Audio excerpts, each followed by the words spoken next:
Uhlmann reporting for Katie Chats here at the Tiff LIGHTBOX in downtown Toronto with programmer RASHA SALTI of Rebel Yell. What inspired you to program this program on Turkish female filmmakers? In the past few years, I've noticed that there's been more and more films by women filmmakers in Turkey. My fields of expertise are cinema from the Middle East and the African continent. So I constantly observe what's going on in countries in the Middle East, and which Turkey is, where Turkey is an important and big country. Turkish cinema has been well known to be like a man's world. The Turkish cinema is doing extremely well. Locally, people go to the movies, making films, showing films has box office returns. It's a cinema that's very self-sufficient. They don't depend on grants from outside Europe or other places. Film audiences are very engaged with filmmakers.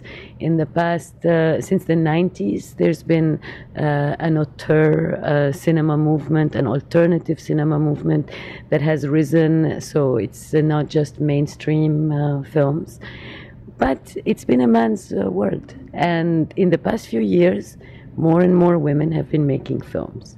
And what's been remarkable is not only is not that they've had to fight a big fight to stake a place for themselves, but also they have chosen to make films that are either politically radical or formalistically radical. They've taken tremendous risks and produced beautiful work.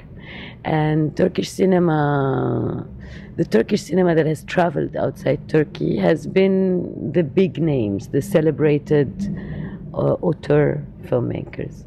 These women have had less attention, so that's basically what inspired this series.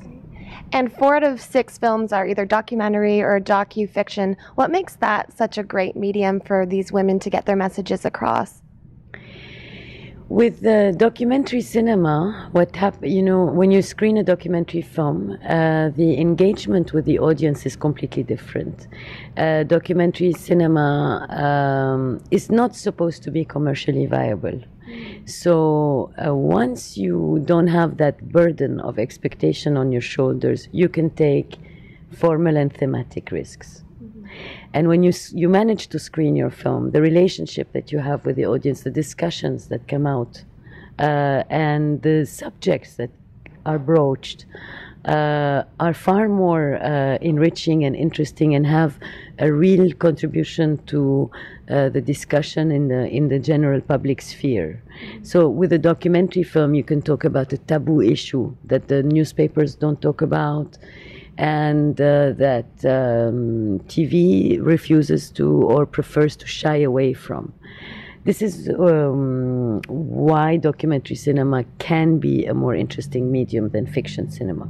With docu-fiction, it's tricky. I mean, there is a school of documentary cinema that sees that the fictional power in every one of us. So even if you are making a documentary film, they're not really interested in facts, in hardcore facts like a journalist would be, but they're interested in the way people present themselves, the stories they tell about themselves. Whether these stories are true or not kind of doesn't matter. It's interesting the way they place themselves in their world, in this time, in history, etc.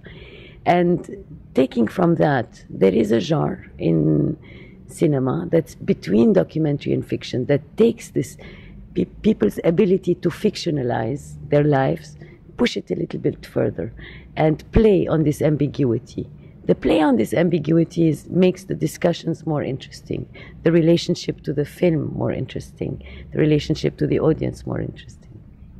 And a lot of the films do deal with gender issues, but they also speak to a lot of different topics. Can you tell me a little bit more about the different topics and maybe some of the things that took you by surprise while you were watching these women's work? Yes, I mean, we have come to think of gender politics, or people who are engaged in gender politics, to almost be exclusively focused on the condition of women. But actually, when you are focused on any cause that has to do with injustice, you actually become more compassionate about the other injustices around you in your society, but also in the world. And that's what's beautiful about these women. They're not pigeonholed, they're not caged in one issue.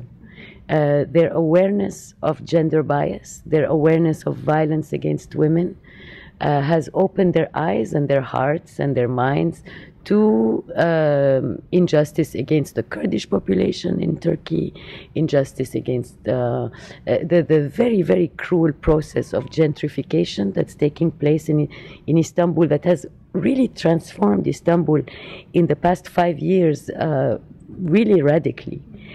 Social injustice, social and economic injustice, but also the very complicated question of the legacy of the Armenian genocide. This is one thing that's surprised me, is that a woman dared to make a documentary film following the initiative of an NGO that tries to explore the possibility of reconciliation between Turkey and Armenia on the question of the genocide. They bring Armenian youths from Armenia and Turkish youth from Turkey, and they visit sites, villages that used to be inhabited by Armenians in Turkey. It's like visiting a site of memory, a site of trauma. And this filmmaker, Somnur Vardar, decided to follow them. And her documentary film is called Beginnings. I didn't expect, it's such a complicated issue in Turkey. It inspires so much anger and fury and strong sentiments, and it's so unfair that I didn't expect that someone would dare to be so frontal and actually film those discussions. And so, yeah, it's wonderful. And how do you think the riots in Istanbul have affected the screenings this week at the festival? Well, you know, I locked the program in April, and I called it Rebel Yell. And then the protest happened, and I look like I know something. Yeah. But it's they know something. These women filmmakers, the energy, their consciousness, their commitment to the problems, the paradoxes, the unsaid in their society, this ability to not just see critically, but to be passionately committed to what the rest of society did not want to see.